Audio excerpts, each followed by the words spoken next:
Michael Finch, our first undergraduate student speaker. Michael is one of the recipients of the English Department's Greenberg Prize awarded for outstanding work done in English honors. Welcome,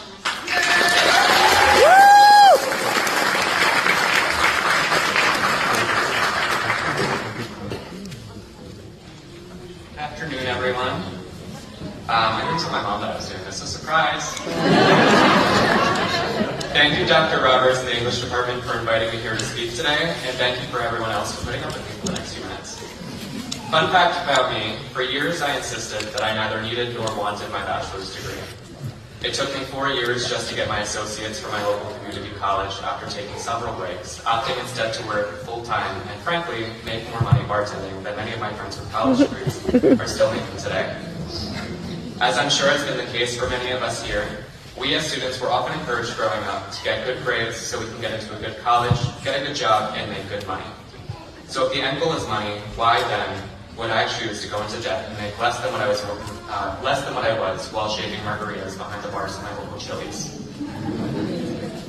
We've accomplished something great here today, but my biggest fear is that people will walk out of this auditorium thinking that the accomplishment is just the piece of paper and the paycheck that follows.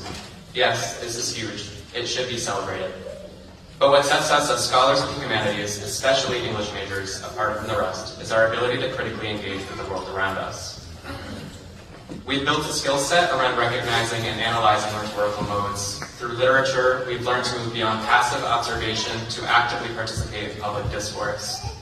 We've searched endlessly for the meaning and effect of others' words, the history that's tied to them, and how to push back when necessary. Perhaps this just means that we're really good at complaining. But we don't just complain to hear our own voices.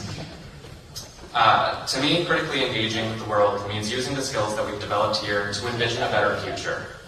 It's using language in such a way that rejects the notion that there are natural and unchangeable truths in life. It's finding the flaws in that logic and demanding change, both for ourselves and those sitting alongside us. To answer my earlier question, I decided to get my bachelor's degree when I realized I had hope for this change, but lacked the words to articulate it. That's not to say I'm against making money. Please secure the bag, make that bread. There's plenty of opportunities to do so. As Professor Hong helpfully pointed out on one of our last day of classes, studies show that majors with the humanities end up making just about the same as STEM majors within a decade of graduation. So to parents concerned that their full-grown children will never move out, relax. You have 10 more years and you're free. But there's so much more to a college education than occupational training. There's a reason multiple universities in New York City alone have recently prevented their students from taking finals or receiving their diplomas or opposing those in power. Whether they be college administrators or government officials, foreign or domestic, change starts here, on campus.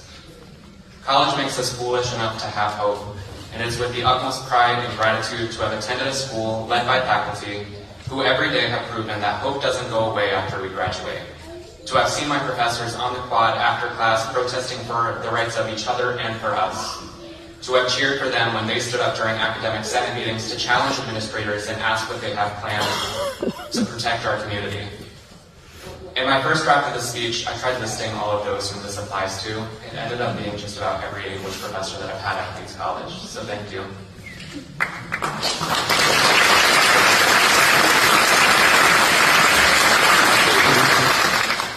I don't say any of this to convince you all that you should leave here today and take to the streets still donning your top hat caps and gowns. Rather, I find it important to recognize the power and the skills that we're walking away with today. And with that in mind, I'd like to close by asking a favor of all of you. Do not stop using these skills after getting your diploma. Keep reading, keep thinking, keep writing. I cannot sufficiently emphasize how connected these three acts are. Write about everything and anything every day. Write for yourself. Because when you only write when professors and employers demand it of you, you will come to hate it, and you will come to hate thinking in turn. Write until you understand everything and then nothing, and then maybe by the end of it something. Write until you recognize the revolutionary act that is writing, and then start over. Thank you. Congratulations to the class of 2025.